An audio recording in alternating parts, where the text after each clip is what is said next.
Jaclyn, I really hate this. I'm never going to need to know any of this. The Alamo, who even cares about the Alamo? The Alamo? Sophia, I could tell you everything you ever needed to know about the Alamo. You know why? I lived in Texas, and you know what you learn about in Texas? Texas. It all started on February 23, 1836. This was the turning point to the Texas Revolution. It began with a 13-day siege by President General Antonio Lopez de Santa Anna and his army. Yo soy Presidente General Santa Anna de Antonio Lopez. Davy Crockett, also known as the King of the Wild Frontier, was fighting for freedom in the land that he believed did not belong to Mexico, and that he wanted to be in the independent nation of Texas. The Texans established a garrison at the Alamo, originally a Spanish mission, after the siege of Bexar. The Mexican authorities blamed the American settlers, even though their leader Santa Anna was a cruel dictator who discarded the Constitution. Come ese federalistas. Unaware of the proximity of Santa Anna's army, the garrison at the Alamo was out partying at a fiesta with the residents of Bexar.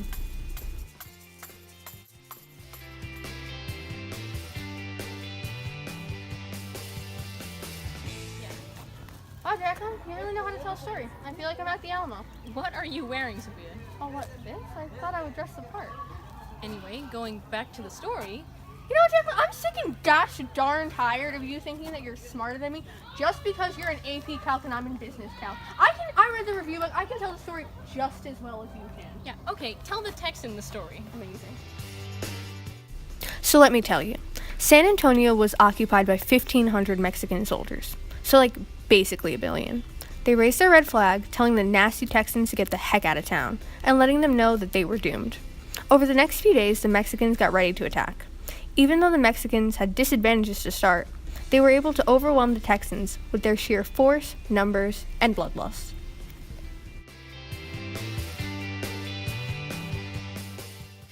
But I mean, what was really so bad about him, Santa Anna?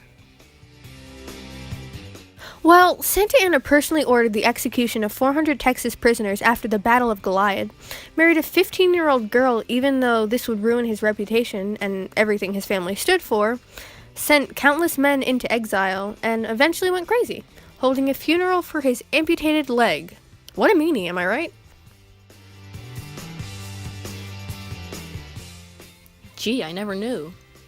Well, it seems like I'm teaching you something now.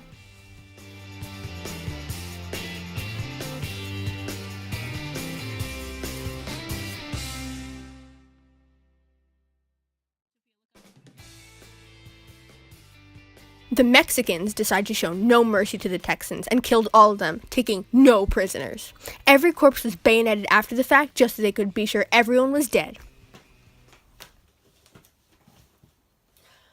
So, to conclude, Santa Anna, much like myself, was a rough and tumble figure, surrounded by mystery and feared by many.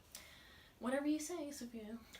Okay, so now that we finished the Alamo, how much more do we have to study? The test is tomorrow. All-nighter? You go to bed at 8:30.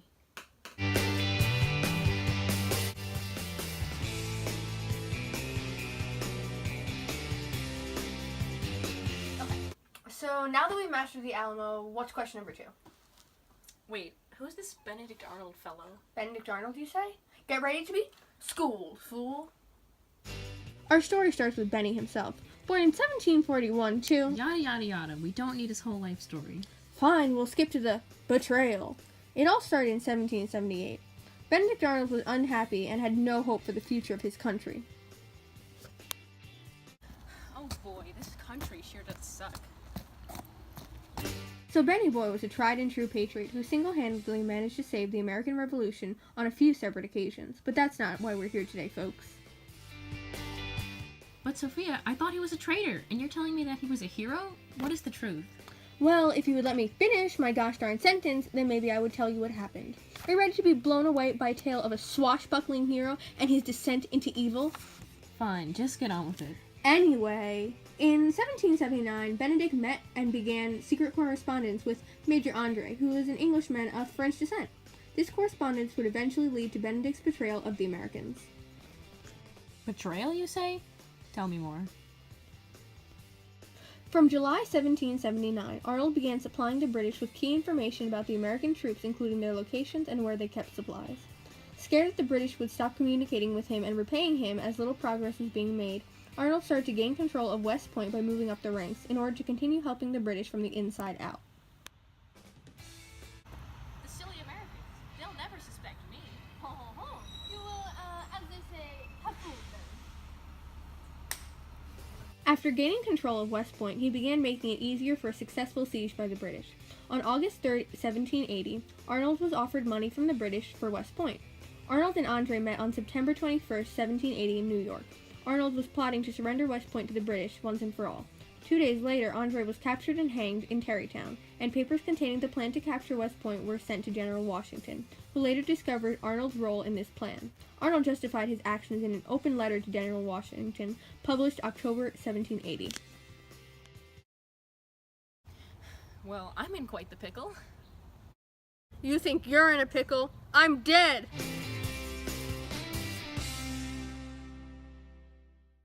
When the British surrendered, he moved to England and continued to urge Parliament to keep fighting the Americans, but this ended when the anti-war Whigs gained the upper hand in Parliament. Eventually, Arnold managed to evade captors and eventually moved to New Brunswick, where he established various businesses. He died in 1801. Oh god, we've been studying for hours. It's now officially the 7th, the day of the AP. Wait a minute. What did you say the date was? The 7th? Why? The test was on the 6th.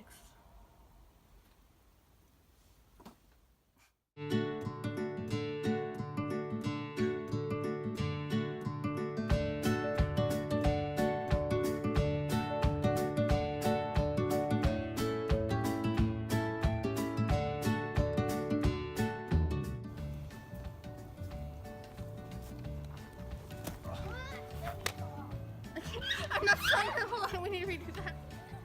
Yo soy Presidente General. I forgot his name. Yo, yo, yo! I want to die. Oh my god.